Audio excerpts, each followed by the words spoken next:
Welcome everyone to the third quarter 24 follow-up NGL webinar to what we recorded on August 28th. This one is focused on the Medford frac.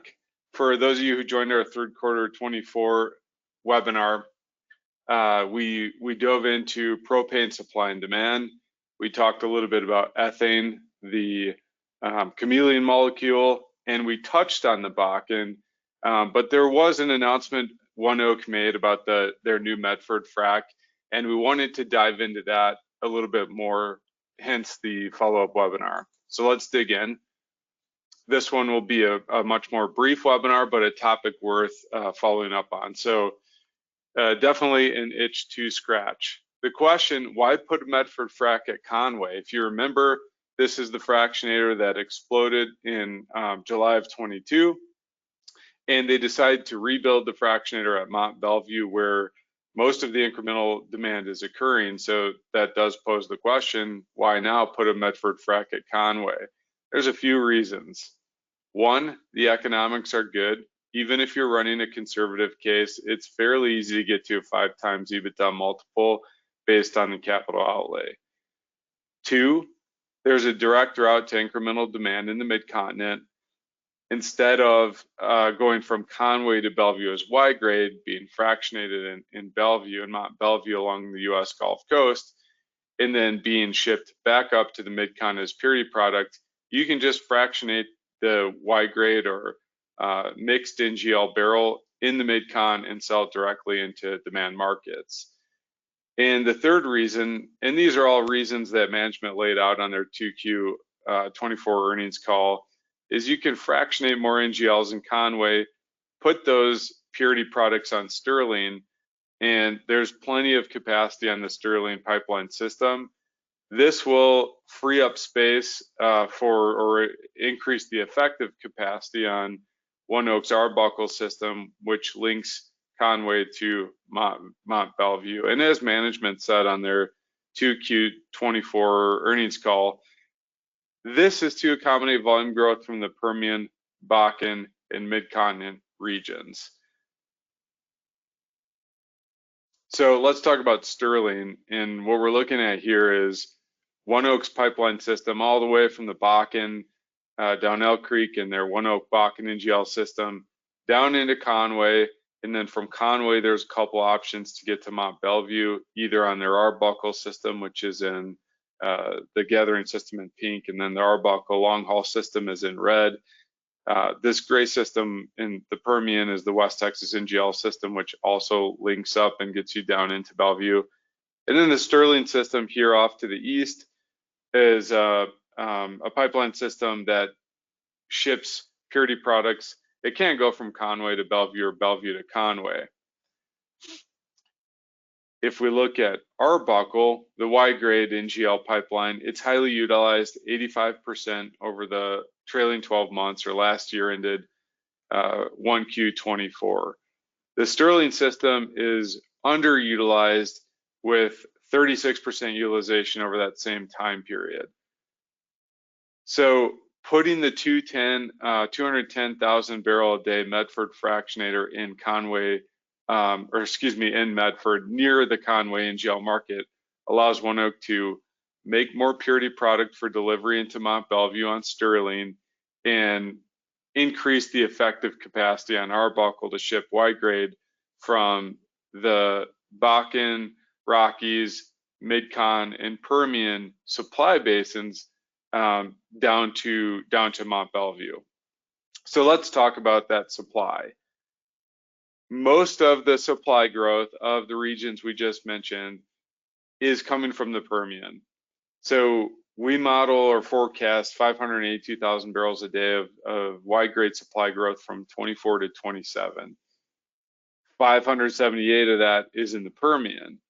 However, getting Y-grade from the Permian to Mont Belvieu, there's plenty of capacity. We covered this in the 2Q or in our last NGL quarterly update. Plenty of capacity. You have Bahia, you have Daytona, you have expansions on Bengal and Epic, as well as Lone Star. So there's as well as the ONEOK West Texas NGL pipeline. So there's no reason to really go from the Permian to Conway down to Bellevue. You're just going to ship your Y grade directly to Bellevue. So that doesn't really make sense as far as where's the supply coming from into Arbuckle that will now be on the purity Sterling Purity Product pipeline. Mid-Con, we have slight decline. I think that's probably a little bit bearish. I think that's flat to growing. And you'll likely see an update to the NGL forecast because of that. In the Bakken, we have 33,000 barrels a day of growth. And that's the one I really want to hone on as far as where there's very likely upside, where if you're looking at the commodity markets from a fundamental supply and demand perspective, you might say, well, that's pretty reasonable, but I'll show you why. When you look at it through the lens of the asset owner, ONEOK, you get to a little bit different conclusion. So upside to our outlook on the Bakken NGL forecast and potentially upside to ONEOK too. So the incentives do absolutely align for ONEOK. What we're looking at here is our purity product forecast dashboard with the Bakken supply region highlighted.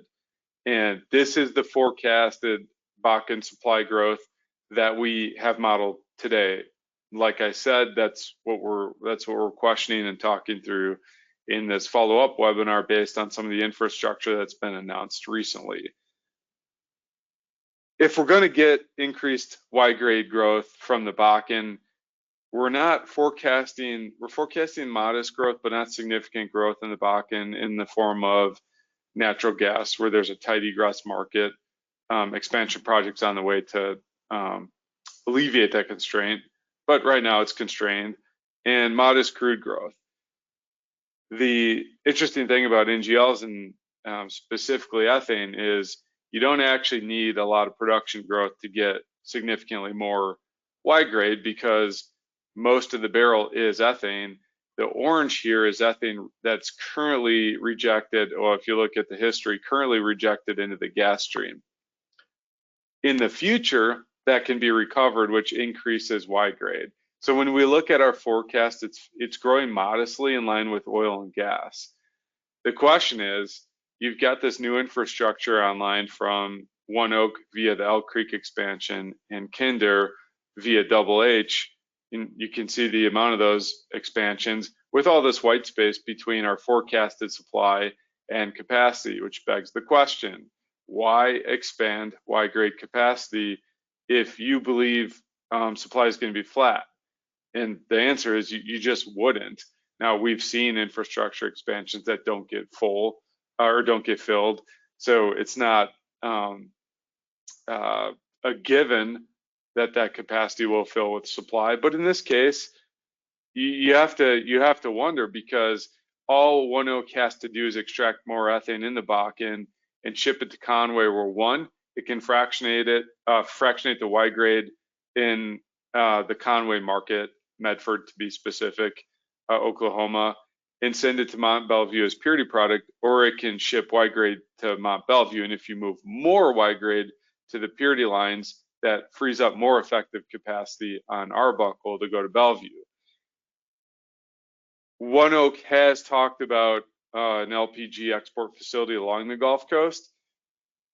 If you think about where this growth in Y-grade is coming from, i.e. ethane, you have to wonder, is there a reasonable assumption that could be made to support an ethane export facility? And we've certainly seen infrastructure put in place or soon to be put in place. Enterprise Products, Neches River is one example of that. And we've recently seen the announced Shintech ethylene steam cracker in Louisiana announced. So there is no doubt activity around that, both domestically and internationally, as far as ethane demand growth goes. So market need is ONEOK's upside. The reason we had flat Y-grade growth in the Bakken is because when you look at this from a commodity perspective, down here is Mont Belvieu. In 2026, the average ethane price per gallon is 25 cents. To get Y grade from the Bakken down into Mont Belvieu costs you 30 cents.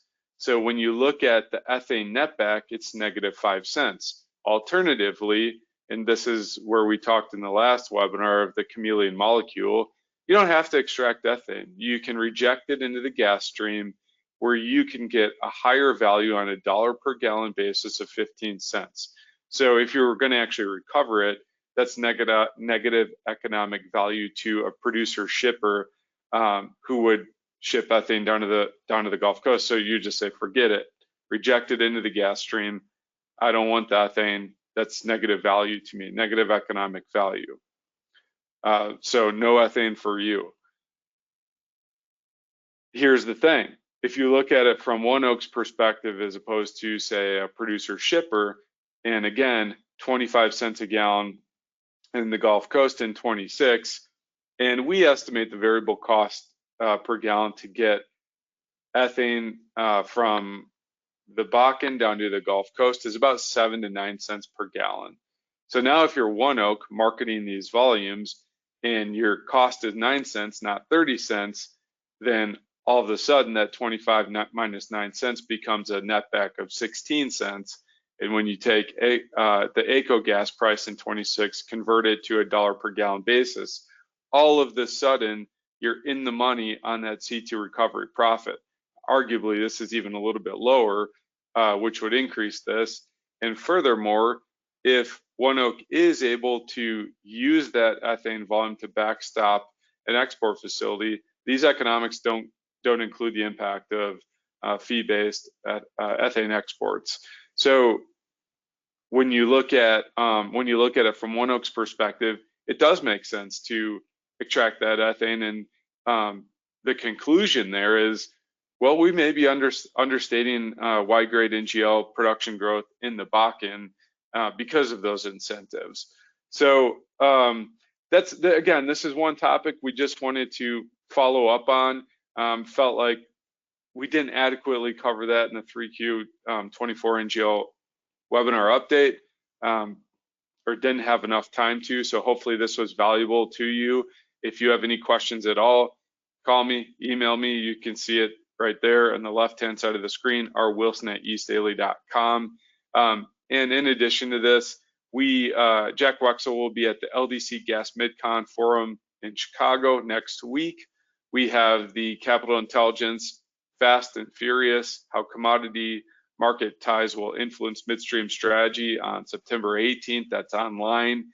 And again, I believe Jack will be in New Orleans, October 14th through 16th. So if you're there, reach out, say hello. And again, appreciate you taking the time to listen in on our 3Q 24 NGL webinar follow-up. Thank you.